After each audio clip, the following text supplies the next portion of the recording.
Hello दोस्तों, welcome back to my YouTube channel. दोस्तों कृषि इन्फॉर्मेटिक्स की वीडियो में आप सभी का एक और बार फिर से स्वागत है। दोस्तों G20 समिट जो कि हमारा देश भारत इस बार कंडक्ट कराने वाला है, G20 समिट की अध्यक्षता इस बार भारत को मिली हुई है। दोस्तों जैसे कि आप सभी को पता है कि रशिया और यूक्रेन के बीच में वॉर छिड़ा हुआ है।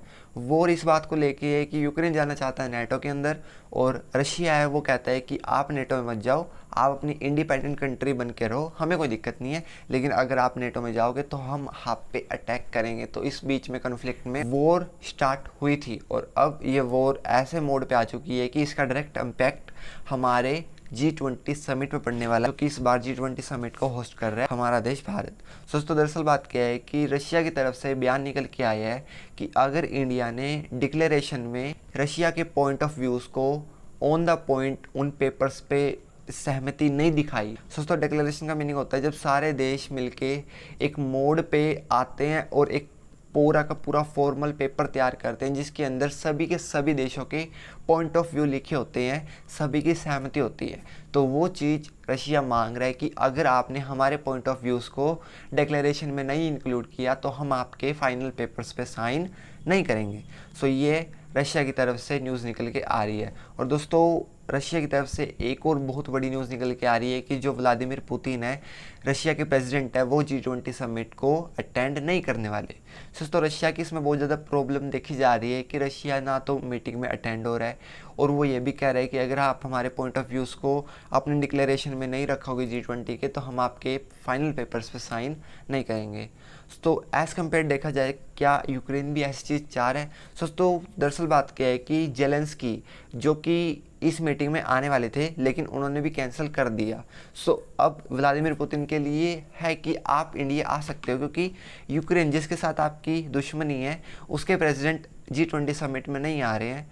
और जेलेंस्की जिन्होंने ये बात भी कही थी ये G20 समिट नहीं है, ये G19 समिट है, क्योंकि रशिया इसका पार्ट नहीं है। तो ऐसे कुछ भड़काऊ बयान जेलेंस्की ने दिए थे व्लादिमीर पुतिन के अगेंस्ट। लेकिन अब जेलेंस्की जब मीटिंग में नहीं आ रहे हैं तो भी व्लादिमीर पुतिन ने अटेंड करने से मना कर दिया है। और यह भी न्यूज़ निकल के सामने आ रही है कि चाइना के प्रेसिडेंट जो कि शी जिनपिंग है वो भी इस समिट में अटेंड नहीं हो सकते या वो भी इस समिट में ज्वाइन नहीं होंगे, ऐसा कुछ प्रेडिक्शन किया जा रहा है। दोस्तों अगर देखा जाए कि डिक्लेरेशन पे साइन भी ना होना, व्लादिमीर पुतिन का भी नहीं होना, चाइना का भी नहीं होना, बड़े बड़े देश के प्रेसिडेंट जब नहीं होंगे तो वो एज अ वेस्ट इंडिया के लिए G20 समिट देखा जाएगा, क्योंकि इंडिया की प्रेसिडेंसी बहुत ज़्यादा इम्पोर्टेंट है।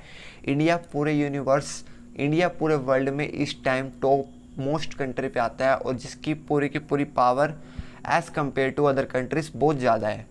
ऑस्ट्रेलिया के प्रेसिडेंट ने हमारे प्राइम मिनिस्टर को बॉस तक कह दिया है कि जो प्राइम मिनिस्टर नरेंद्र मोदी है वो बॉस हैं। और ऐसा ही अब Chandrayaan 3, various achievement, Aditya one, fastest growing economy, various type of achievement India के हाथ लगती जा रही हैं और इंडिया बहुत ज़्यादा अग्रसर है प्रगति की ओर। लेकिन फिर भी अब अगर G20 समिट हमारा ऐसे वेस्ट हो जाएगा कि उसमें बड़े बड़े लीडर्स ही ना आए या उसकी डिक्लेरेशन पे साइन ही ना हो तो वो कुछ मायने नहीं रखता हमारे देश के लिए। तो अब देखना ये है कि क्या रशिया के प्रेसिडेंट व्लादिमीर पुतिन इस मीटिंग को अटेंड करेंगे। दोस्तों रशिया की एक बार आपको मैं थोड़ा डिटेल में बता देता हूँ कि रशिया का इसमें प्रॉब्लम क्या है।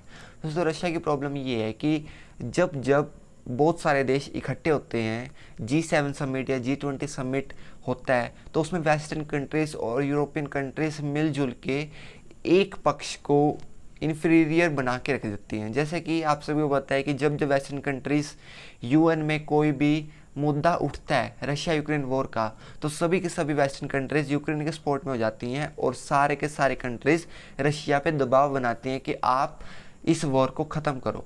लेकिन अब जब रशिया ही कहना चाह रहा है कि हम पीस चाहते हैं, हम लड़ाई नहीं करना चाहते, लेकिन अब यूक्रेन एग्रेसिव मोड पे आ चुका है, वो वेस्टर्न कंट्रीज से मांग रहा है हमें F-16 फाइटर जेट चाहिए, वेपन्स चाहिए ताकि हम अपने टेरिटरी को बचा सकें।